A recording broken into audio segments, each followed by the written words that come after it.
You're listening to The White Rabbit, conversations on the art of presenting in a rather noisy world. Your hosts are Matt Krause and Alper Rozanes. Matt helps leaders of international companies speak, write, and present with confidence. Alper is an author, communications trainer, and a startup investor with a diverse portfolio of companies in Barcelona. If you like this podcast, please share with your friends and colleagues. Now, on to Matt and Alper for today's conversation. Today, we're going to try to map a theory onto another theory, or one structure onto another structure. And we'll explain in a second what that structure is. Alper is going to explain what that structure is. I just want to make very clear that the first structure belongs to this guy, Blair Enns, and he is a sales coach for Alper.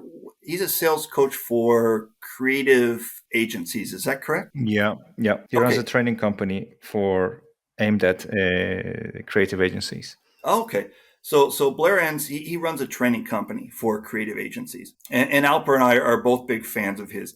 Alper knows more, which is why he's going to explain the theory. But this all started out because we were wondering, Blair Enns' theory, it's in a completely different subject matter. It's used for a completely different thing. But we were wondering, could you use this for presentations too? So Alper, could you explain a little bit more about who is this Blair Enns guy and what is this theory of the sales cycle that he's talking about? Yeah, actually, he's someone that I have been following almost on a religious level for the past, 5, 6, more than 7 years. And there is this book that he wrote many years ago, which became like a Bible in the creative advertising business. But it's not. I think it's totally not limited to that area. I think it's relevant to any sales or similar process, and it's called Win Without Pitching. So if there's someone in our audience who haven't read it yet, I strongly recommend. And the ideas in this book are so fundamental that it has literally changed the way I do business. And it's a book. It's not a very long book, by the way. There are, I think, 12 proclamations in there because the title is Win Without Pitching Manifesto. So it's a manifesto of 12 things that we shall do, we shall not do, or something like that.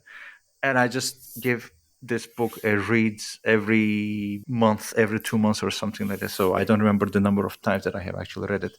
In this book, one of the ideas that resonated with me the most is the idea that the idea against trying to persuade or convince people into forcing people into doing things. And I think it's very relevant to the way we structure a presentation and we decide what to talk about in that presentation.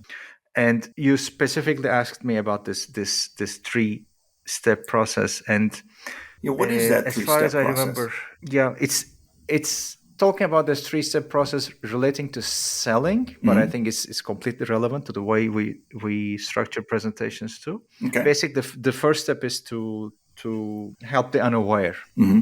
And I have my notes from the book here, so I'm using the words from the book.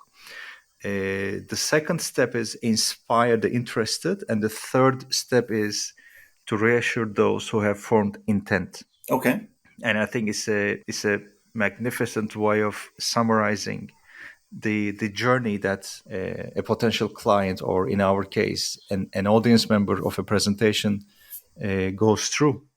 So this is a sales cycle that he's describing, and there are 3 steps. And you said that the first step was help the unaware. The second step was help the unaware. Help the unaware. And the second step is inspire the interested. And the third step is reassure those who have formed intent. Is that correct? Yeah. Okay. And I'm imagining this as, when I read this, immediately I picture on my mind a funnel. Let's say on the top end there is 100. There is a group of people. Let's say 100 people that you're speaking to, and as you speak, some of them gets dropped, and then you end up with, let's say, 50 interested people. Now your job becomes to inspire them. Okay.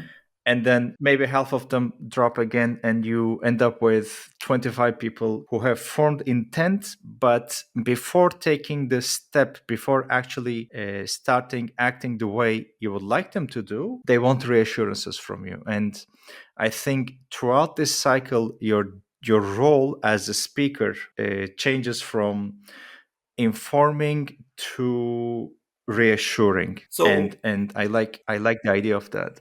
when you're reassuring these people, what kind of reassurance do people need?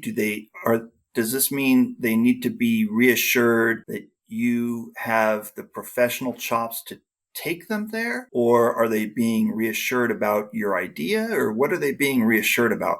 Oh, that's a good question.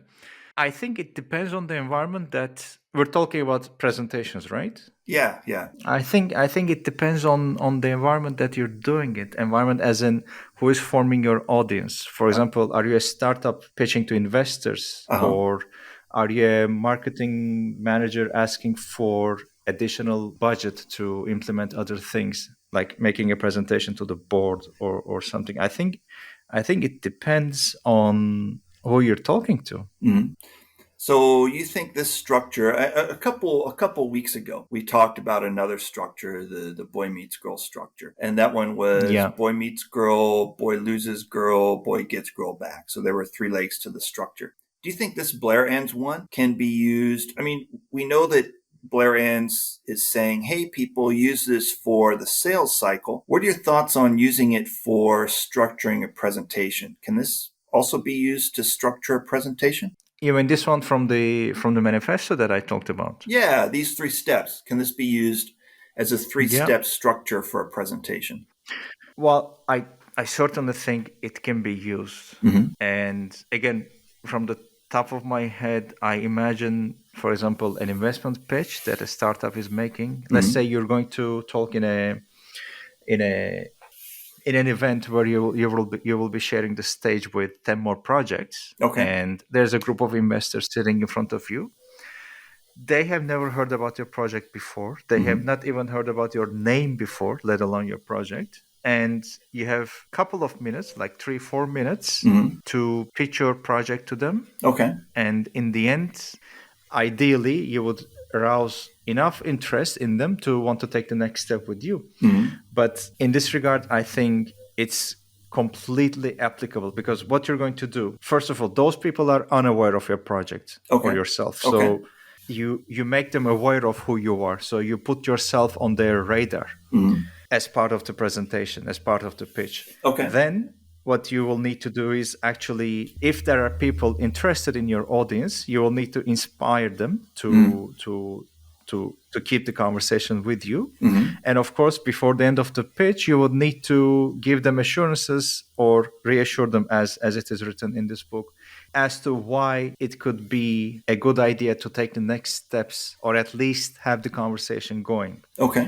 So, from the eyes of the audience, when you think about it, one, they're unaware. Mm-hmm. And so you make them aware, help them Mm-hmm. unaware, which perfectly fits. The second one is inspire the interested ones who show Mm-hmm. interest. And the third one is when they move to the next stage, which is maybe showing some intent, you reassure them to take the next step. So we've got two potential presentation structures here. One is boy meets girl. Another is this Blair Enns Yeah. structure. So now I'm wondering, when would you use one as opposed to when you would use the other? What are your thoughts on that? I think boy meets girl is a beautiful structure to use when you're facing, let's say, a certain situation, certain problem, Uh-huh. and when both parties, I mean, the person doing delivering the presentation and the audience are already familiar with. Mm. They already have a common ground. They are already familiar with the topic. Okay. I don't think you would use it in a setting where the audience has absolutely no idea about what you're going to talk. So, like for But the other example, one, which starts with helping the unaware, uh-huh. yeah, go ahead. Oh, so Go for ahead. Go ahead. example, if let's say that I'm a marketing manager and I'm talking Mhm. to my boss, or my boss's boss or whatever, another marketing manager. So maybe in that case, Boy Meets Girl would work better for me there because everybody in the room is I think hopefully so, yeah. more familiar with what I'm talking about. But if I'm talking about, or if I'm talking to, for example, a software engineer who might work in a completely different part of the building, we've never met before, he might not even know about my project, then maybe I want to use this Blair Enns structure because my audience, then I need to help them. I need to help the unaware. I need to stir up their awareness, and then I Yes. need to, after I catch their interest, then I need to inspire them to take action. So Yes. okay, so Boy Meets Girl works well for audiences who kind of already know what you're talking about, and this Blair Enns structure is for people who don't. Yeah.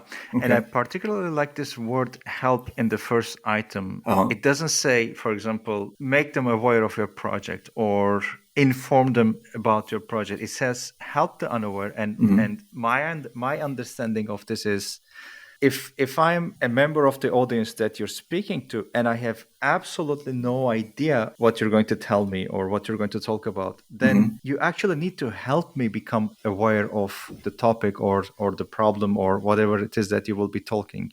You cannot just throw information at me and expect me to digest that and do my own work of trying to understand what you're talking about. No, you actually need to help me get to that point. So that's why I particularly like how it is phrased in this book. So we're running out of time, but I've got one more question for you. So Sure. let's say that I'm an entrepreneur and I sell oranges. I'm an entrepreneurial orange seller. Man, our fixation with oranges. Yeah. How about you sell them in Barcelona? Okay, so there we go.